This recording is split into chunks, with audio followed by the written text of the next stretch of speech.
Final action for tinnitus changes April 2025. We have the information from Reg Info. When changes are made, this is how they are done.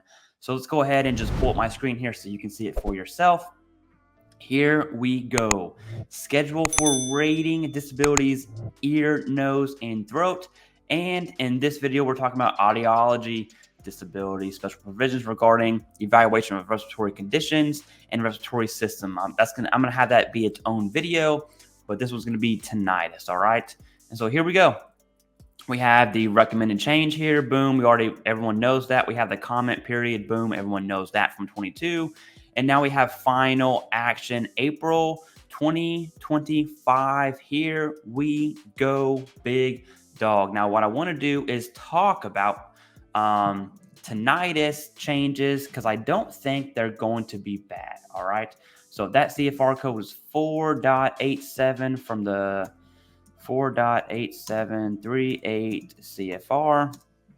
And you're going to see a schedule ratings of the ear. And boom, that's how we know they're talking about tinnitus. Okay. It's there. Tinnitus, recurrent, 10%. Now, let's talk about the changes. All right. And this is one of the changes. So I don't think mental health is going to be favorable. Sleep apnea is obviously probably not going to be favorable. I do think tinnitus is going to be favorable, though. If you look at how tinnitus is going to be rated, it's going to be a symptom of another condition. For instance, hearing loss. Tinnitus with hearing loss is going to be 10% under diagnostic code 6100. Or you have peripheral vestibular disorders like dizziness or vertigo. Tinnitus is going to be rateable under those conditions. Now, that's just two. So we have hearing loss.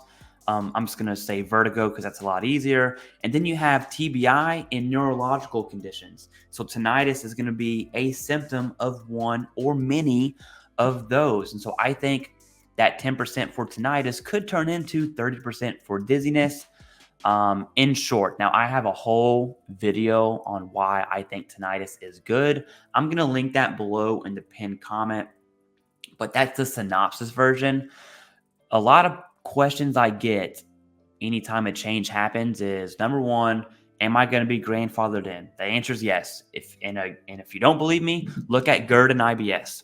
GERD and IBS just changed May 19th of this year. If you had a GERD or IBS rating, you're fine.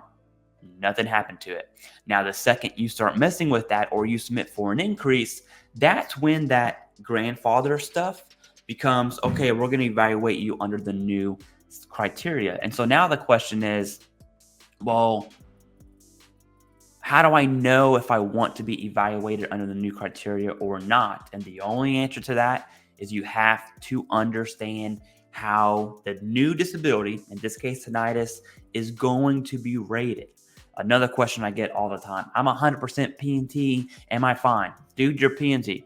You're fine no matter what, okay? If you are 100% P&T, you are good. Stop asking questions about if they're going to take your P&T away. The answer is no. I know it makes for a really good YouTube video title and thumbnail. I would know. But you're P&T, dude. You're fine. Anyways, April 2025. Let me know down below in the comments if you think the tinnitus changes are good. And if you do or if you don't, I want you to check out that tinnitus is good change video because we really dive into the proposal and what it looks like. We actually read it instead of just, repeat headlines. Reading the proposal, I think tinnitus is going to be good. But there you go. Bada bing, bada boom. April 2025.